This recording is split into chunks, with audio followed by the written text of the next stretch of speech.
Vamos falar sobre os capítulos 24 e 25 de Levítico. Nós vemos nesse capítulo 24 que o sacerdote tinha duas tarefas muito importantes. Claro que tinha outras também, mas aqui está falando sobre duas tarefas importantes que ele fazia no santo lugar. Ele tinha que manter as lâmpadas acesas no candelabro, não podia deixar apagar, e ele tinha que sempre providenciar para que houvesse pão em cima da mesa.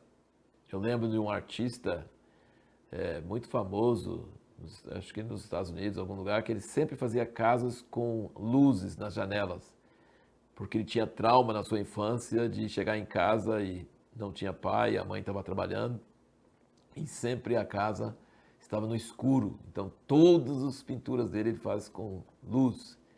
Quando você chega em sua casa, você quer luz e comida. Precisa de luz e comida. E na casa de Deus não é diferente. Ele quer as lâmpadas acesas e o pão na mesa. As lâmpadas acesas representam o mover do Espírito Santo e o pão representa a palavra de Deus, nosso alimento, que nós vivemos pelo pão da vida. Depois nós temos o episódio do cara que blasfemou o nome do Senhor numa briga. E aí o pessoal achou que era muito sério e prendeu ele para perguntar para Deus o que deveria fazer com ele. E Deus falou que devia apedrejá-lo, porque isso não poderia acontecer, não poderia ser tolerado. E ainda usa um termo: levará sobre si o seu pecado. Ou seja, ele vai ser morto, mas ninguém é culpado pela morte dele, porque ele causou a morte dele. Ele levará sobre si o seu pecado.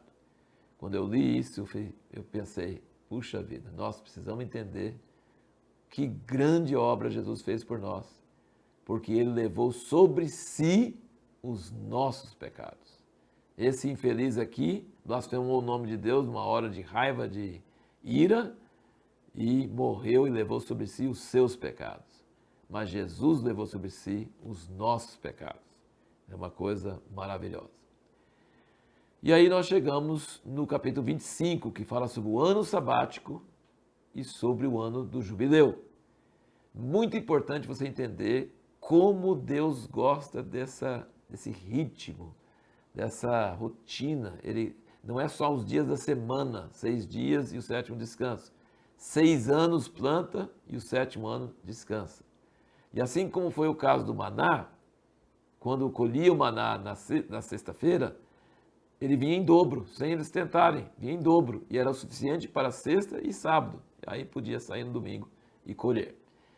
E aqui ele está dizendo, se vocês me honrarem e deixar a terra descansar no sétimo ano, vocês vão colher no sexto ano o suficiente que vai dar para sustentar vocês no sétimo ano e até chegar à colheita no oitavo ano, quando vocês começarem a plantar novamente. E ele fala, a terra precisa descansar. A terra não pode ficar sendo tirado dela direto, tem que ter o descanso, tem que ser esse ritmo de 7 em 7 anos.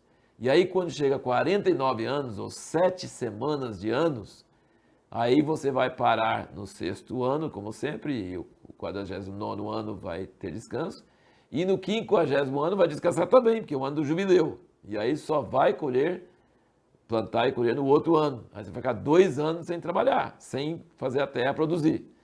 E ele falou assim, você vai pensar assim, mas se eu fizer isso eu vou ficar pobre, não vai dar certo.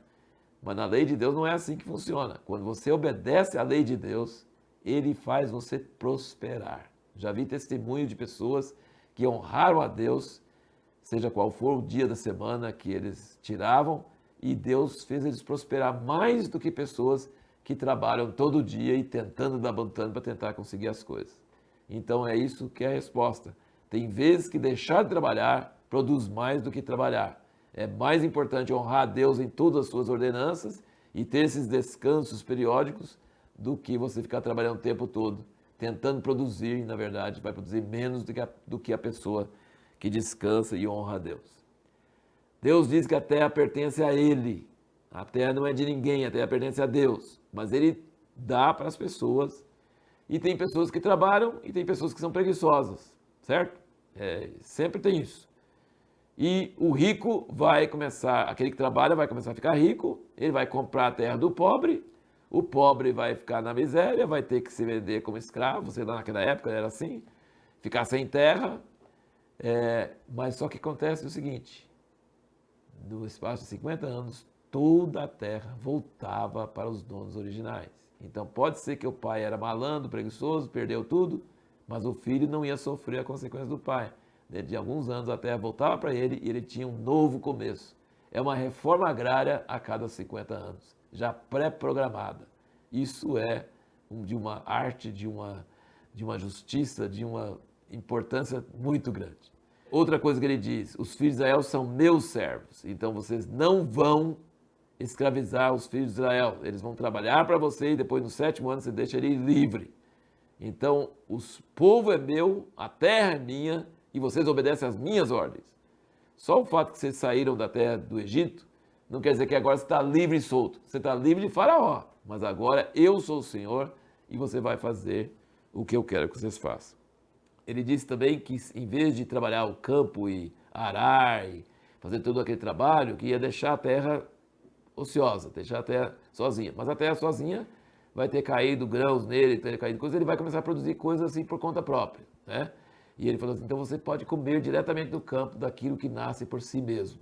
Então eles poderiam ter uma reserva e também poderia ter coisas que nasceram por si só no campo.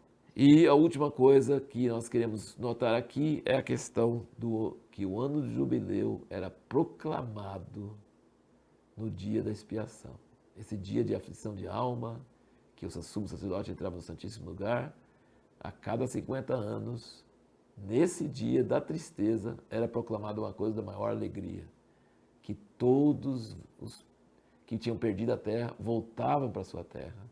Todos os escravos eram libertos, era um dia de alegria nacional, porque havia uma reversão de todas as coisas mal feitas, que pela preguiça, pela falta de trabalho, por doença, por qualquer coisa, tinham perdido a terra, tinham perdido a liberdade, iam retomar a terra, iam retomar a liberdade, e isso acontecia no dia da expiação, a cada 50 anos.